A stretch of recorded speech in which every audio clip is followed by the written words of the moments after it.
अल्हम्दुलिल्लाहि रब्बिल आलमीन वस्सलातु वस्सलामु अला सय्यिदिल मुरसलीन अम्मा बअद फअऊज़ु बिल्लाहि मिनश शैतानिर रजीम बिस्मिल्लाहिर रहमानिर रहीम अस्सलातु वस्सलामु अलैका या रसूलल्लाह व अला आलिका व स्वहाबिका या हबीबल्लाह अस्सलातु वस्सलामु अलैका या नबी अल्लाह व अला आलिका व स्वहाबिका या नूर अल्लाह। প্রিয় ইসলামী ভাইরা, আপনারা দেখছেন অনুষ্ঠান কুরবানির পয়গাম। আর আজকে আমরা যে বিষয় নিয়ে আলোচনা করার চেষ্টা করব তা হচ্ছে হযরতে ইব্রাহিম আলাইহিসসালাম ও ইসমাইল আলাইহিসসালামের মহান ঘটনা। ইব্রাহিম আলাইহিসসালাম জাতির পিতা, আর আমার নবী সাল্লাল্লাহু আলাইহি ওয়াসাল্লাম ইসমাইল আলাইহিসসালামের বংশ থেকেই দুনিয়াতে তশরিফ এনেছেন। আমার নবী সাল্লাল্লাহু আলাইহি ওয়াসাল্লামের পিতা মাতা দিনে ইব্রাহিমিতে ছিলেন। আজকে আমরা এই বিষয়ে জানার চেষ্টা করব। তো চলুন আগে আমরা দুরূদ শরীফের একটি ফজিলত জেনে নিই। রাসূল করিম সাল্লাল্লাহু তাআলা আলাইহি ওয়াসাল্লাম ইরশাদ করেছেন কি যে ব্যক্তি অধিক হারে দুরূদ পাঠ করবে কাল কিয়ামতের দিনে আমি তার সুপারিশ করব। সুবহানাল্লাহ। সুপারিশ বলতে কি, যেদিন মা কাজে আসবে না, বাবা ছেড়ে চলে যাবে, বন্ধু যে দুনিয়াতে বলে তুমি তো আমার একেবারে জিগরি দোস্ত, সে দোস্ত কিয়ামতের দিনে কাজে আসবে না, স্ত্রী কাজে আসবে না, ছেলে সন্তান কেউ কাজে আসবে না, সে সময় সবাই ইয়া নফসি করবে। আমার নবী সাল্লাল্লাহু আলাইহি ওয়াসাল্লাম সেই ভয়াবহ দিনে ওই দুরূদ পাঠকারীকে আর নিজের উম্মতির সুপারিশ করবেন। তো আমরাও সুপারিশে মুস্তাফা সাল্লাল্লাহু আলাইহি ওয়াসাল্লাম চাই। আসুন আমরা নিয়ত করি এখন থেকে আমরা অধিক হারে দুরূদ শরীফ পাঠ করব। সাল্লু আলাল হাবিব সাল্লাল্লাহু তাআলা আলা মুহাম্মদ সাল্লাল্লাহু আলাইহি ওয়াসাল্লাম। প্রিয় ইসলামী ভাইরা, ইব্রাহিম আলাইহিস সালামের যে ঘটনা এটা অনেক ফেমাস রয়েছে, আমাদের প্রায় মুসলমানের বাচ্চারা জানে। আর ইসমাইল আলাইহিসসালাম এর ঘটনা তো অনেক প্রসিদ্ধ রয়েছে, কেননা তিনাকেই ইব্রাহিম আলাইহিসসালাম আল্লাহর হুকুমে কুরবানি দেওয়ার জন্য নিয়ে গিয়েছিলেন। এ সম্পর্কে আমরা জানার চেষ্টা করব। দেখুন প্রিয় ইসলামী ভাইরা, ইব্রাহিম আলাইহিসসালামের অনেক বয়স হয়ে গিয়েছিল, আল্লাহর কাছে প্রার্থনা করেছিলেন কি মওলা তুমি আমাকে একটি সন্তান দান করো। তো আল্লাহ তাআলা ইব্রাহিম আলাইহিসসালামকে একটি পুত্র সন্তান দান করলেন। আর এমন সন্তান এত সুন্দর ফুটফুটি ছিল কি যে দেখতো তার প্রশংসা করতে বাধ্য হয়ে যেত। যখন ইসমাইল আলাইহিসসালামের বয়স ছোট্ট ছিল তো আল্লাহর হুকুমে ইসমাইল আলাইহিসসালাম সহ মা হাজেরা রাদিয়াল্লাহু তাআলা আনহাকে এক জায়গায় নিয়ে গেলেন আর সেখানে রেখে দিয়ে ফিরে যাচ্ছিলেন। তো হাজেরা রাদিয়াল্লাহু তাআলা আনহা জিজ্ঞেস করলেন, হে আমার স্বামী, হে ইব্রাহিম আলাইহিসসালাম, এই নির্জন জায়গায় না বৃক্ষ আছে, না লতা পাতা রয়েছে, না কোনো প্রাণী রয়েছে, না কোনো মানুষ রয়েছে, না কোনো গ্রাম রয়েছে, না কোনো ঘর বাড়ি রয়েছে, এখানে তো কিচ্ছু নেই, মরুভূমি রয়েছে, পাহাড় রয়েছে, আপনি আমাকে এখানে ফেলে দিয়ে যাচ্ছেন, আপনাকে কি আল্লাহ তাআলা আদেশ করেছে? তো ইব্রাহিম আলাইহিসসালাম বলেন, হ্যাঁ, আমাকে আল্লাহ আদেশ করেছে বিধায় আমি তোমাকে এখানে রেখে যাচ্ছি। তো মা হাজেরা রাদিয়াল্লাহু তাআলা আনহা কেমন ছিলেন? তিনি বলেন, তবে যান আপনি, আল্লাহ যখন বলেছে তো আল্লাহ আমার জন্য যথেষ্ট রয়েছে। সুবহানাল্লাহ। ইব্রাহিম আলাইহিস সালাম চলে গেলেন। এদিকে খাবার ছিল ফুরিয়ে গেল, পানি ছিল শেষ হয়ে গেল, খেজুর ছিল তাও শেষ হয়ে গেল। এখন পিপাসার জ্বালায় ইসমাইল আলাইহিস সালাম কষ্ট পাচ্ছিলেন। মা হাজেরা রাদিয়াল্লাহু তাআলা আনহা পাহাড়ে উঠলেন, সাফার দিকে আর মারওয়ার দিকে তিনি সাই করছেন, দৌড়াচ্ছেন। কেন? এই জন্য কি পাহাড়ের চূড়া থেকে দূর পর্যন্ত দেখা যায়। তিনি এই জন্য সেখানে গিয়েছিলেন কি কোনো কাফলা যাচ্ছে কিনা, যদি তাদের কাছ থেকে পানি হয় তো আমি পানি চেয়ে নেব। 7 চক্কর দিলেন কিন্তু কোথাও তিনি পেলেন না। এদিকে ইসমাইল আলাইহিস সালাম পায়ের যে গোড়ালি আছে সেটা মাটিতে ঘষছিলেন। তো আল্লাহ রাব্বুল আলামিন সেখান থেকে পানি জারি করে দিল। আরেকটা রিওয়ায়াত রয়েছে কি ফেরেশতা এসে জিবরিল আলাইহিস সালাম এসে পাখা মারলেন, তো সেখান থেকে পানি জারি হয়ে গেল। তো যখন পানি বের হচ্ছিল তো মা হাজেরা রাদিয়াল্লাহু তাআলা আনহা পানিকে থামাতে চেষ্টা করছিলেন, কে পানি যাতে আটকে যায়। তো তিনি বলেন জমজম জমজম, মানে জমে যা, থেমে যা, থেমে যা। তো পানি থেমে গেল, আর সেদিন থেকে নাম হয়ে গেল জমজম। তো যখন কাফলা কিছুদিন পর সেখান থেকে রওয়ানা হলো, তো দেখলো এখানে পানি আছে, আরে এত পানি রয়েছে, তো অনেক লোকেরা সেখানে বসবাস করতে শুরু করে দিল। যখন ইসমাইল আলাইহিস সালামের বয়স 7 বছর বা 13 বছর বা কিছু বেশি যখন হলো, তো ইব্রাহিম আলাইহিস সালাম স্বপ্ন দেখলেন। 8 যুলহিজ্জাত রাত্রে তিনি স্বপ্ন দেখলেন कि আল্লাহ হুকুম করছেন कि তুমি ইসমাইল আলাইহিস সালামকে কুরবানি করো। তিনি ঘুম থেকে উঠলেন আর এই স্বপ্ন নিয়ে চিন্তা ভাবনা করছিলেন। সন্ধ্যা হয়ে গেল, আবার তিনি ঘুমিয়ে পড়লেন। 9 যুলহিজ্জা আবার ওই একই স্বপ্ন দেখলেন। তিনি বুঝতে পারলেন এটা আল্লাহর হুকুমই রয়েছে, আল্লাহ আমাকে হুকুম করছে যে যাতে করে আমি নিজের পুত্র ইসমাইল আলাইহিস সালামের কুরবানি করি। 10 যুলহিজ্জা ওই একই স্বপ্ন দেখলেন। এখন তিনি পুরো দমে প্রস্তুত হলেন আর নিজের স্ত্রীকে বললেন, হাজেরা রাদিয়াল্লাহু তাআলা আনহাকে বললেন, আমার ছেলেকে গোসল করিয়ে দাও, উত্তম কাপড় পরিয়ে দাও, আমি নিয়ে যাব বেড়াতে। তাই করলেন, উত্তম কাপড় পরিধান করিয়ে দিলেন, গোসল করিয়ে দিলেন, রেডি করে দিলেন। এদিকে ইসমাইল আলাইহিস সালাম নিয়ে যাচ্ছেন। শয়তান বাধা হয়ে দাঁড়ালো। তো শয়তান ইব্রাহিম আলাইহিস সালামকে বলতে লাগলো, এক রূপ নিয়ে শয়তান বলতে লাগলো, আপনি কই যাচ্ছেন? আমি বেড়াতে যাচ্ছি। না, আপনি তো আপনার সন্তানকে কুরবানি দিতে যাচ্ছেন। তো ইব্রাহিম আলাইহিস সালাম বললেন, এটা আমার রবের হুকুম আছে আর আমাকে এই কাজ থেকে কেউ বাধা দিতে পারবে না। ইব্রাহিম আলাইহিস সালাম সেখান থেকে চলে গেলেন। তো শয়তান হাজেরা রাদিয়াল্লাহু তাআলা আনহার কাছে গেল আর গিয়ে বলল, তোমার ছেলে কই? বলল, আমার স্বামী তো বেড়াতে নিয়ে গিয়েছে। বলে, না, কুরবানি দিতে নিয়ে গিয়েছে। বলে, কি বলো? কোনো বাপ কি নিজের সন্তানকে কুরবানি দিতে পারে? তো শয়তান বলল, ইব্রাহিম আলাইহিস সালাম মনে করছে এটা আল্লাহর হুকুম, তাই নিয়ে গিয়েছেন। তো মা হাজেরা রাদিয়াল্লাহু তাআলা আনহা বললেন, এক ইসমাইল নয়, বরং যদি শত শত ইসমাইল আল্লাহ আমাকে দিত তো আমি এক এক করে আল্লাহর জন্য উৎসর্গ করে দিতাম। এদিকে শয়তান দেখলো আমার ডাল গলছে না। সে ইসমাইল আলাইহিস সালামের কাছে আসলো আর বলতে লাগলো, তুমি কি জানো তোমার বাবা তোমাকে কোথায় নিয়ে যাচ্ছে? তোমাকে কুরবানি দিতে নিয়ে যাচ্ছে। ইসমাইল আলাইহিস সালাম বললেন, কি কোনো বাবা কি নিজের সন্তানের কুরবানি দিতে পারে? তো শয়তান বলল, উনি ভাবছে কি এটা আল্লাহর হুকুম আছে। তো ইসমাইল আলাইহিস সালাম বললেন, তাহলে তো আমি প্রস্তুত আছি, আমার আল্লাহ আমার কুরবানি চেয়েছে, আর আমার দেহে যদি 1000 প্রাণ হতো তো আমি এক এক করে আল্লাহর জন্য উৎসর্গ করে দিতাম। শয়তান নিরাশ হয়ে গেল, তার আর চাল চলল না।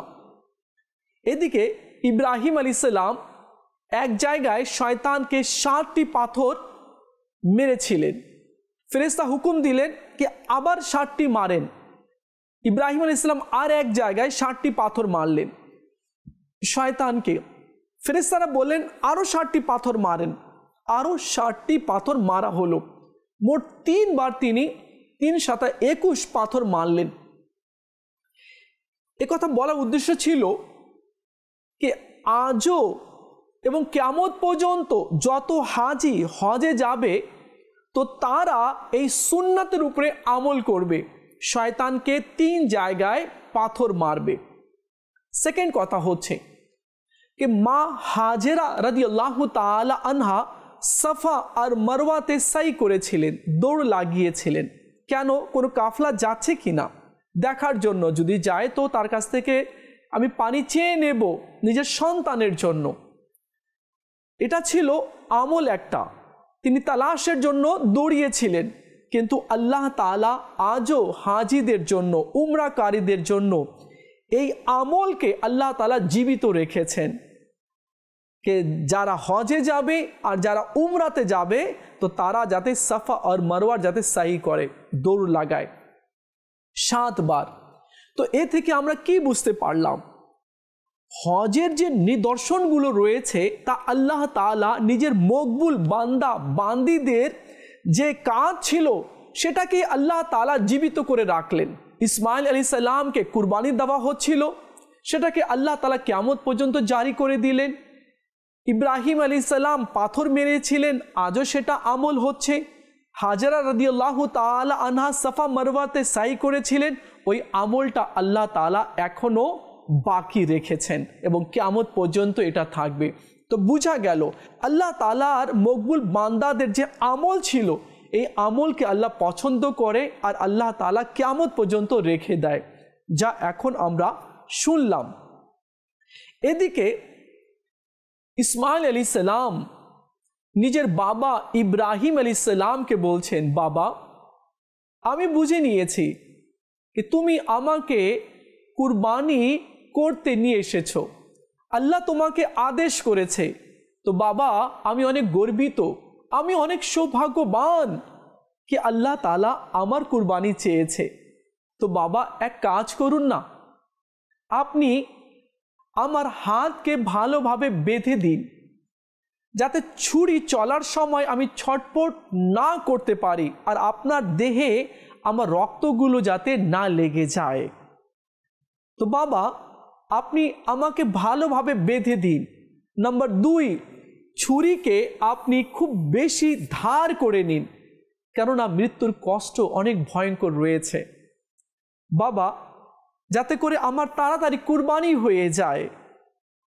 আর বাবা আপনি যখন কুরবানি করবেন তো আমাকে এভাবে উল্টো দিকে শোয়ায় দেন যাতে আমার চেহারা দেখে আপনার মায়া না লাগে আর এত বড় একটা সৌভাগ্য অর্জন থেকে আমি বঞ্চিত হয়ে যাই।